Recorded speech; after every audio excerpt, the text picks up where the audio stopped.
Hello and welcome back to my channel. Today we'll be going over the fourth part of my Winx Club Reimagined series. In this timeline, Aisha never gets her vision back after being cursed by Valtor. On to the Reimagined. There isn't much I can change from the 15th episode, The Island of Dragons, to the 17th episode, In the Snake's Lair. However, I feel like Aisha's ability to see where everyone is around her will be harder for her to use since she is in a cold place, which does change water molecule speed. Now Aisha has to rely on the others and the technology Tector had made for her. In the 18th episode of Valtor's Box, when the girls work the magics, Aisha finds it hard for her to use her new sensing abilities because of the rain. So instead, she mainly uses the device Tector made for her. Tector noticed Nabu first like in the original, but Aisha is extra mad about him following her because she did not sense it.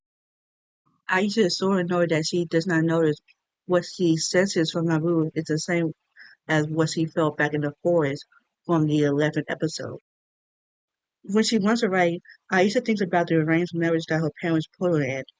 She doesn't try to show it in front of the others, but she is afraid of what type of man her parents picked. She's only told little details about him that doesn't matter to her. You can see one of the girls running after Aisha are like in the original because of her blindness. So let's say that it's Stella. The girls know Aisha is still learning to be independent, but it still isn't a good idea to leave her alone in the city, especially when Valtor is around. Speaking of Valtor, when he and the Trix speak in the form of the clouds, Aisha panics a little because she can't pinpoint where they are other than up.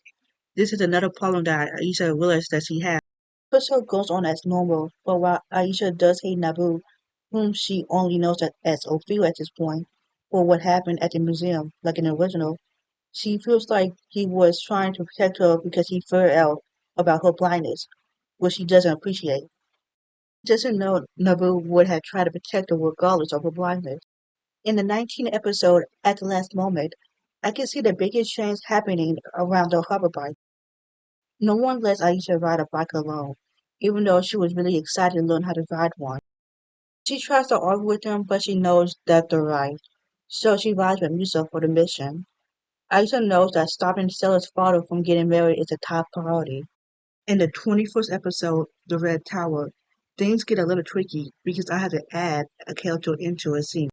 In the original, Aisha goes to the supply bay alone to make sure everything's okay, but she wouldn't be able to do that alone in this timeline. I had to pick between letting someone else do this or having someone else go with Aisha. I decided on the second option. Aisha needs to be the one who finds Nabu, so Flora will be the one who comes with her since he has nothing relevant to do plot-wise. When the girls find Nabu, Flora tries to find him with some vines, but he dodges and disappears with his magic.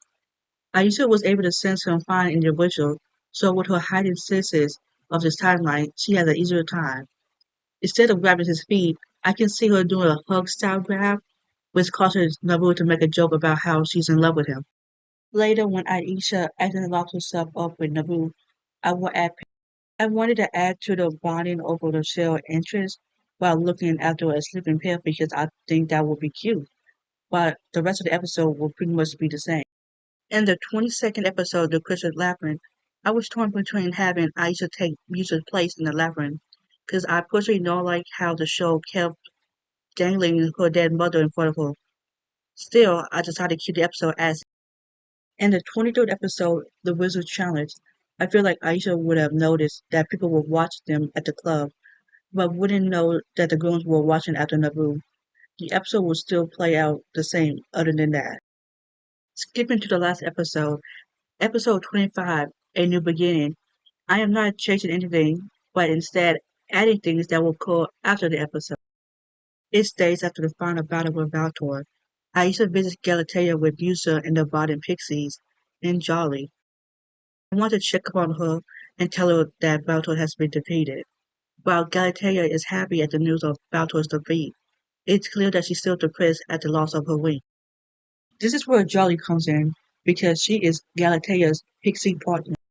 I thought that Jolly would be a good fit because being able to predict the future, good or bad, she is still a happy person.